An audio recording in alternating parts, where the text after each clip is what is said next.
We are now looking at the last required of the Tell Me More question.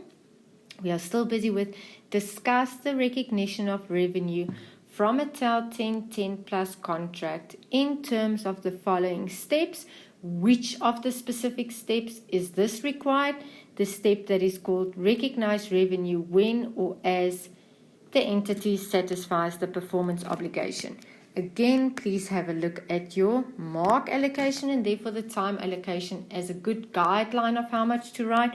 Also look at the note, and in this case the note says do not discuss the indicators of control in paragraph 38 of IFRS 15. Do not discuss the examples of the ways that the potential cash flows of an asset can be obtained directly or indirectly. Do not discuss paragraph 41 to 45 of IFRS 15. If you have a look at the required, there was another note, and this note, because of its alignment, it's not specific to one of the requireds, it's specific to all of them. You may assume that the contract is a contract with the customer as defined in IFRS 15. Support your discussion with calculations where applicable. If you do calculations, round all calculated amounts to the nearest R1 and assume all amounts are material. So this is a note that applies to each of the required. If we have a look at the solution, we start with paragraph 31 of IFRS 15 that says an entity shall recognize revenue, because that's what this specific required was about, when or as the entity satisfies performance obligation. How? By transferring a promised goods or service to a customer, which is called an asset, okay, the promised goods or services. That asset, those promised goods or services, are transferred when the customer obtains control. So what is control? How do we know they have control? Control is defined in paragraph 33. Control of an asset refers to the ability to direct the use of and obtain substantially all of the remaining benefits from that asset. Control includes the ability to prevent other entities from directing the use and obtaining the benefits. So, an entity shall recognize revenue when they satisfy the performance obligations. Performance obligations can be satisfied in one of two ways, and that is dealt with in paragraph 32. Either over time, and if an entity does not satisfy it over time, then at a point in time.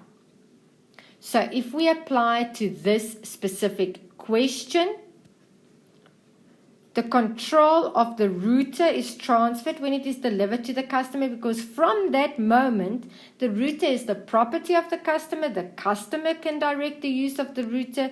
The customer obtains all the benefits from the router from that moment. So that sounds like at a point in time.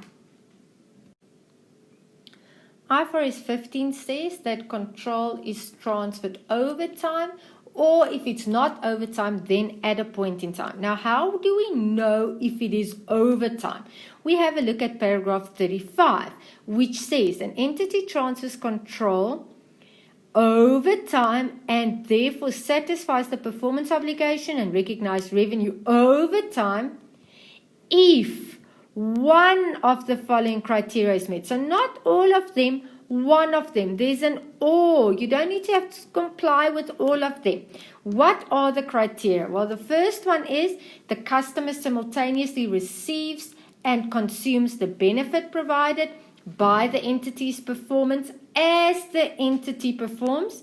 Number B, the entity's performance creates or enhances an asset that the customer controls as the asset is created or enhanced, which is like construction contracts where one entity builds something for the customer.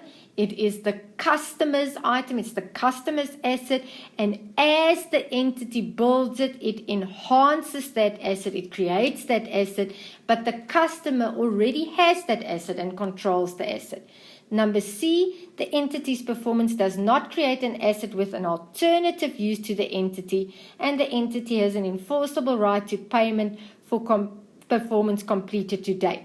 Now, if we think about the router sounded like a point in time. And now that we've seen the criteria to be overtime, the router does not comply with any one of those criteria. Therefore, when we said it sounds like at a point in time, that is true.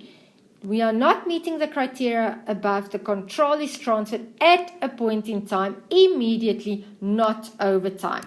But what about the internet service? The internet service is provided over a 12-month period. It is very similar each month. It stays the same.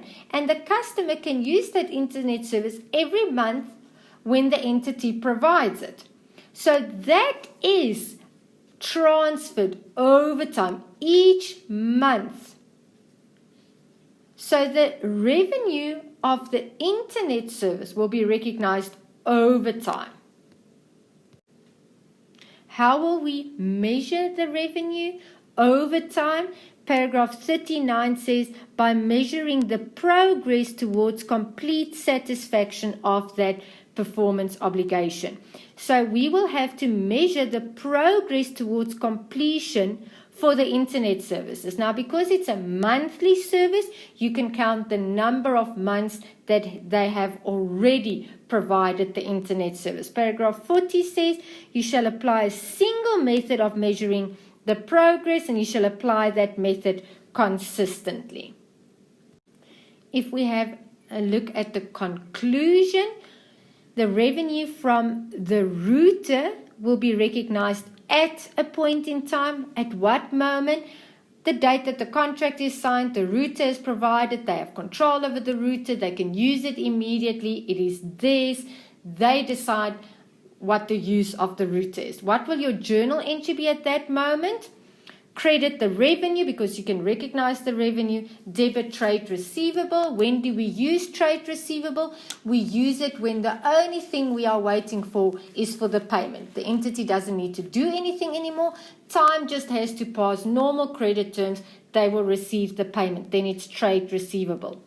What about the internet service?